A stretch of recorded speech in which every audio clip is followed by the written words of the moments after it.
Selamat datang di Story Kauri.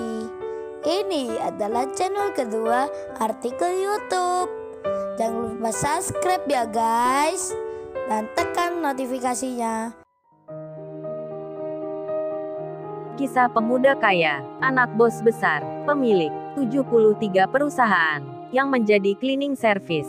Episode 457. Kenshin yang diperintah ayahnya untuk ke tempatnya Larissa, seseorang yang pernah membencinya. Kenshin pun mengiyakan dengan mengajak Iwan.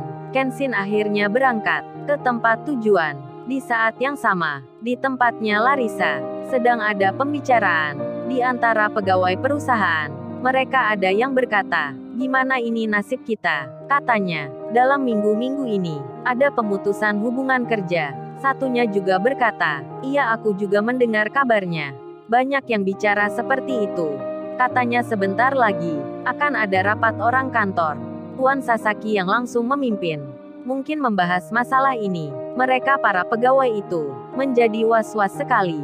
Kalau nanti, akan terkena PHK. Tak bisa kerja lagi di sini. Dan 1 jam kemudian, yang ditunggu pun datang. Ternyata benar adanya, ada meeting perusahaan. Pegawai-pegawai kantor masuk ruang rapat. Demikian juga Larissa, orang nomor 2 di sini. Sudah tiba pula, ayahnya pun sama, Tuan Sasaki yang pemilik perusahaan. Telah nampak hadir di situ. Tak lama kemudian, beliau pun membuka acara. Tuan Sasaki berkata, "Oh ya semuanya, seperti yang kalian ketahui, dari laporan yang kalian masukkan, sudah beberapa bulan ini perusahaan kita sedang mengalami penurunan. Omsetnya tak seperti biasanya. Pemesanan produk-produk kita, yang datang dari luar negeri, banyak yang dibatalkan. Jadi kalau begini terus, perusahaan kita tak sanggup bertahan untuk menggaji karyawan. Apalagi hutang belum terbayar." Mereka para pegawai yang mendengarnya, nampak lesu wajahnya, karena apa yang dikatakan Tuan Sasaki memang benar adanya. Dan Tuan Sasaki melanjutkan bicara, "Kalau gitu di antara kalian, adakah yang bisa memberikan solusi? Kamu juga Larissa, ini pun juga sedikit banyak salahmu. Banyak menghambur-hamburkan uang perusahaan. Belanja-belanja alat yang tidak perlu. Renovasi-renovasi yang belum waktunya." Larissa dimarahi ayahnya, karena memang Larissa sebelumnya sangat glamor sekali. Mobilnya pun sampai 3 mobil mewah semua. Tuan Sasaki itu sekarang jadi pusing, karena keuangan perusahaan telah melorot drastis. Dan salah satu anak buahnya berkata, "Kalau gitu tak ada pilihan lagi Pak Sasaki. Memang jalan terbaiknya, perusahaan harus memangkas karyawan, mengurangi jumlah pekerja, dan menjual aset-aset yang bergerak, maupun tak bergerak, seperti mobil perusahaan, peralatan-peralatan berat, dan juga yang lainnya. Kita bisa lelang semuanya, untuk menutupi hutang." Dan pegawai kantor lain pun bicara, "Iya Pak, itu benar, dan kita juga siap berkorban. Kita pun bersedia, kalau gaji kerja dikurangi, agar beban keuangan tak berat, dan perusahaan bisa bertahan." Tuan Sasaki pun mendengarnya. Beliau langsung bicara, "Baguslah kalau kalian mengerti. Dan kamu Larissa, kalau bisa jual mobilmu juga, untuk menutupi hutang ayah. Nanti kalau sudah balik normal, ayah akan ganti." Larissa pun nampak sedih akan permintaan itu. Apalagi ia tak biasa memakai mobil yang murah. Namun karena ia melihat sendiri kondisi perusahaan lagi sulit, Larissa pun setuju. Dan Tuan Sasaki itu bilang, "Kalau gitu tak ada pilihan lagi. Kita akan kurangi jumlah karyawan. Kalau perlu sampai setengahnya. Kalian pilih saja yang mana pekerja yang akan di PHK.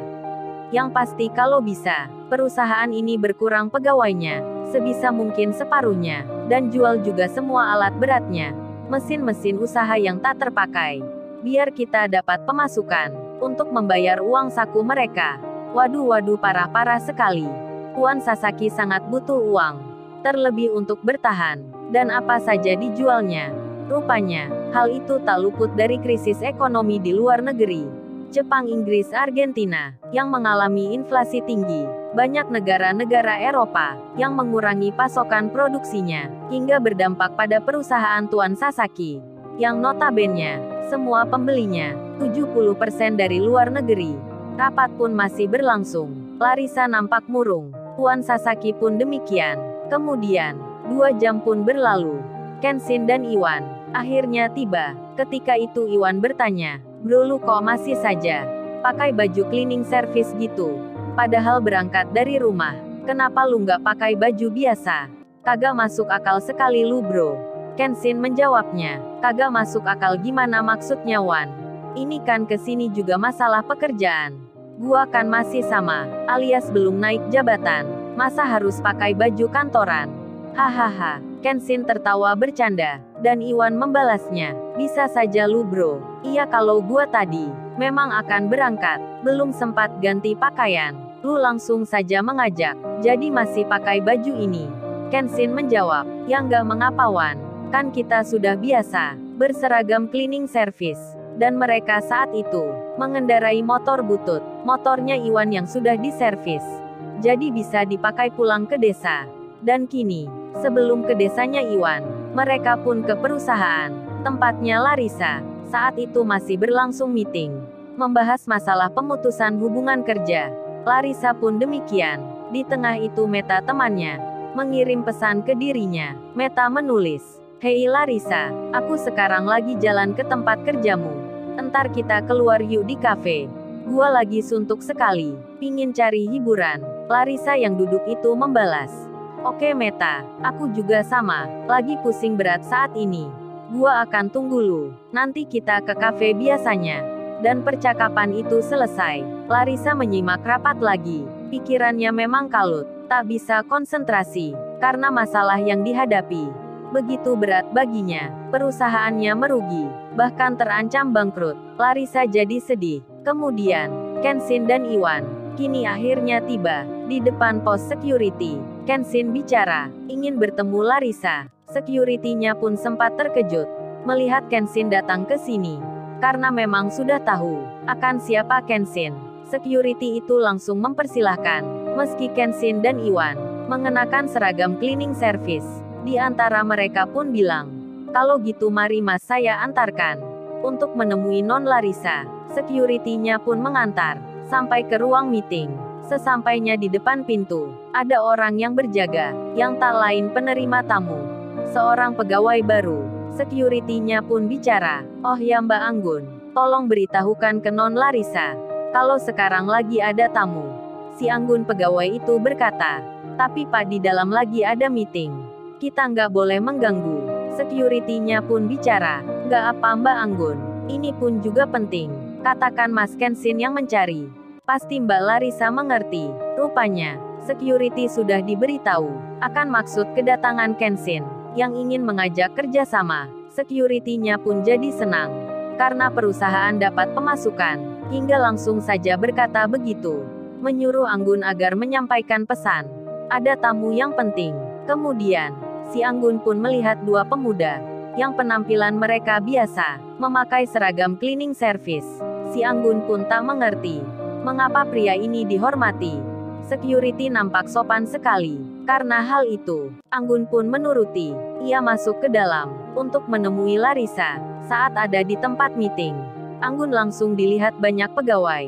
Mereka jadi bertanya, mengapa penerima tamu ini langsung masuk begitu saja, padahal di sini ada hal penting. Dan Anggun menghampiri Larissa yang berada di dekat ayahnya. Si Anggun berkata, "Non Larissa, maaf sebelumnya, Non Larissanya ada tamu. Sekarang sedang menunggu di luar." Larissa pun menjawab, mukanya nampak marah.